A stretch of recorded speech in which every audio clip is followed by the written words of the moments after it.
Hello everyone, teach योद्धा की इस ऑनलाइन प्लेटफॉर्म पर आप सभी का स्वागत है। आज के इस सेशन में हम लोग बात करने वाले हैं नई शिक्षक भर्ती के बारे में।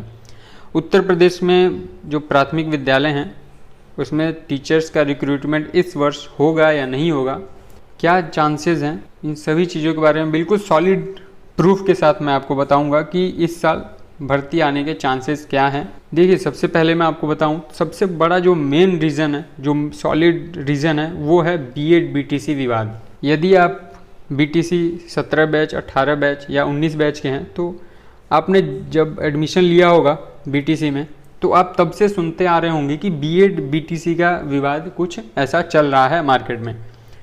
और आप डीएलएड पास आउट भी हो चुके होंगे, 18 बैच भी निकल चुका, 19 बैच भी निकल चुका, परंतु आज तक आपको ये सुनाई नहीं दिया होगा कि इस केस का निस्तारण हुआ है, इस केस का कुछ रिजल्ट भी आया है।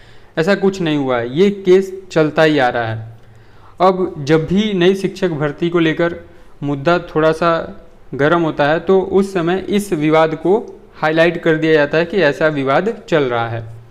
तो बीएड बीटीसी विवाद ये है कि इसमें प्राइमरी टीचर की जो रिक्रूटमेंट होती है उसमें से बीएड को बाहर करने के लिए कोर्ट में केस चल रहा है कि उसमें से बीएड को बाहर कर दिया जाए, प्राइमरी टीचर बस बीटीसी वाले बन सकते हैं, यानी डीएलएड वाले ही बन सकते हैं। ये केस चल रहा है कोर्ट में। अब बात है कि जब तक इस केस का निस्तारण नहीं होगा, जब तक इस केस का कुछ परिणाम नहीं आएगा, तब तक जो नई शिक्षक भर्ती है उसका आना मुश्किल है। अभी देखिए, पहले तो ये केस चल रहा था तो परिणाम का कुछ पता नहीं चल रहा था, परंतु प्रेजेंट सिचुएशन में आपको बताऊं कि इस समय कुछ ऐसा हुआ है कि बीएड का जो प्राइमरी का जो टेट है उसको रिजल्ट को उसको रोक दिया गया है और ये केस अभी कोर्ट में चल ही रहा है। यदि गवर्नमेंट चाहे तो इस केस को जल्दी ही सॉल्व कर सकती है और जल्दी ही इसका फैसला भी आ सकता है। और जब इसका फैसला आ जाएगा तो नई शिक्षक भर्ती के आने के चांसेस बहुत अच्छे खासे हो जाएंगे। परंतु इस केस को जानबूझकर उलझाया जा रहा है और डेट पे डेट डाली जा रही है कि ये केस ऐसा ही चलता रहे और जब भी नई शिक्षक भर्ती की मांग करें अभ्यर्थी तो इस केस को हाईलाइट कर दिया जाए और सभी अभ्यर्थी फिर इसी केस पे फोकस करें और आपस में लड़ते झगड़ते रहें। तो इस तरीके से आप समझ सकते हैं कि बीएड बीटीसी विवाद बहुत बड़ा विवाद है और इसी वजह से नई शिक्षक भर्ती आने के चांसेस बहुत ही कम है। जब तक ये विवाद चलेगा तब तक आप ये मान के चले कि नई शिक्षक भर्ती आने के चांसेस बहुत ही कम हैं। दूसरा जो मेन कारण है नई शिक्षक भर्ती ना आने का, वो मैं आपको बताता हूँ, वो भी बहुत ही सॉलिड रीज़न है। आप देखिए, दूसरा जो रीज़न है शिक्षक छात्र अनुपात। शिक्षा मंत्री जी ने कहा है कि शिक्षक छात्र अनुपात हमारे विद्यालयों में बढ़िया हो गया है, यानी टीचर्स हमारे यहाँ सफिशिएंट हैं। अब बात आती है, कोई इनसे पूछने वाला हो तो ये पूछे कि जब 69,000 वाली भर्ती पूरी हुई थी उस समय सुप्रीम कोर्ट में इन्होंने हल्फनामा डाला था और बोला था कि हमारे वहाँ 51,000 सीटें रिक्त हैं। उस समय इन्होंने बोला था 51,000 सीटें रिक्त हैं।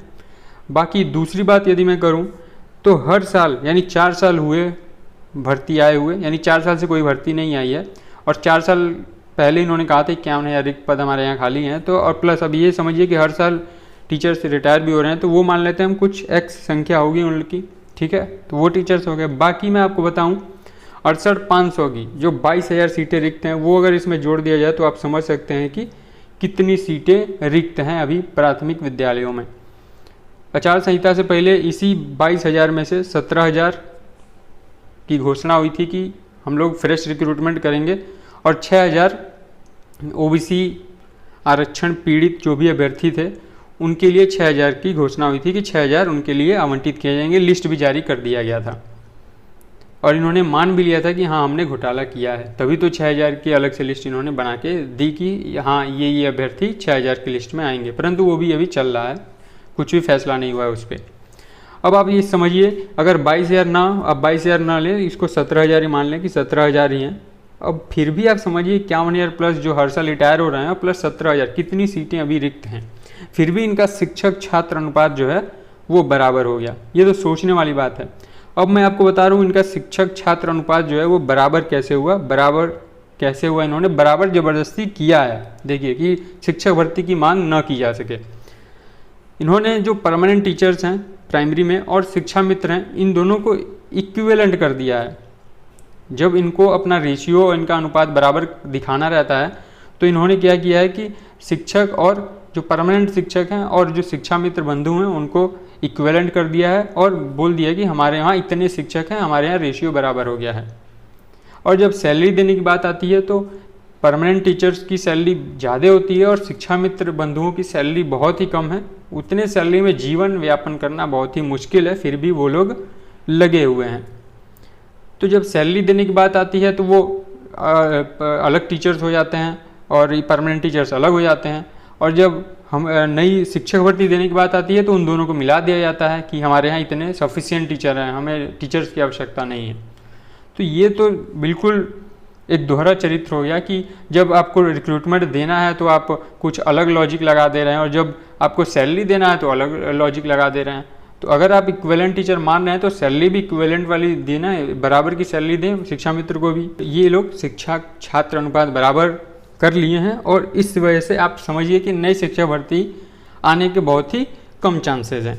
ये बिल्कुल सॉलिड रीज़न मैंने आपको दो बताया। बाकी मैं आपको एक और चीज़ बता रहा हूँ, आप आगे देखिए। यहाँ पे देखिए ये यूपी टेट डीएलएड बीएड है ना। अभी इस समय प्रेजेंट सिचुएशन क्या है, डीएलएड के फॉर्म जो हैं भरे जा रहे हैं, बीएड का एंट्रेंस एग्ज़ाम होने वाला है। ठीक है, डीएलएड यदि मैं आपको बताऊं तो 17 batch, 18 batch, 19 batch pass out होके बैठा हुआ है, जिन्होंने अभी तक एक भी शिक्षक भर्ती देखी नहीं है। इसी तरह बीएड में भी ऐसे ही बैच होंगे। तो अब आप ये समझिए कि डीएलएड का फिर से नया बैच भी स्टार्ट हो रहा है और ये 21 बैच मतलब 21 बैच जो है वो इस समय पढ़ाई कर रहा है, यानी वो चल रहा है, उसका फर्स्ट सेमेस्टर का एग्ज़ाम हो चुका है। ऐसे ही बीएड का भी बैच है। तो आप ये समझिए इतने बैच बैठे हुए हैं, एक भी टीचर रिक्रूटमेंट देखने को नहीं मिला 4 साल से। और यदि आप ये देखें तो डीएलएड और बीएड का कोर्स पाठ्यक्रम चलता रहेगा और ये लोग अपना धन इकट्ठा करते रहेंगे और इनका और जब टीचर रिक्रूटमेंट की बात आएगी तो इनका शिक्षक और छात्र अनुपात बराबर हो गया रहेगा। बात करें यूपी टेट की तो यूपी टेट का एग्ज़ाम भी होगा, क्योंकि यूपी टेट के एग्ज़ाम से भी इनका जो खजाना है वो भरता रहेगा और यूपी टेट का एग्ज़ाम ये लोग करवाते रहेंगे, जिनसे इनकी पूंजी भरती रहे वैसे एग्ज़ाम करवाते रहेंगे। यूपी टेट ऐसे ही आप पीईटी देख लीजिए, पीईटी तो हर साल होगा। UP TET plus C exam और बहुत सारे जो एग्ज़ाम हैं उनसे पहले एक पीईटी लगा दिया गया है कि आप पीईटी दीजिए। तो पीईटी हर साल होगा, हर साल आप खजाना इनका भरते रहेंगे। तो ये बहुत ही बेहतर तरीका इन्होंने अपना लिया है। तो आप ये समझिए कि शिक्षक भर्ती आने के चांसेस बहुत ही कम हैं और ये मैंने आपको सॉलिड रीज़न बताए हैं, ये रीज़न है। अगर इन सारी चीज़ों का जो यदि सोल्यूशन हो जाता है तो शिक्षक भर्ती 100% आने के चांसेस हैं। यदि आपने चैनल को सब्सक्राइब नहीं किया है तो चैनल सब्सक्राइब जरूर कर दें। किसी भी प्रकार का डाउट है, किसी भी प्रकार का यदि क्वेश्चन पूछना है तो आप नीचे कमेंट सेक्शन में बता सकते हैं या फिर मुझे इंस्टाग्राम आईडी पे फॉलो करके अपने डाउट पूछ सकते हैं। Thank you.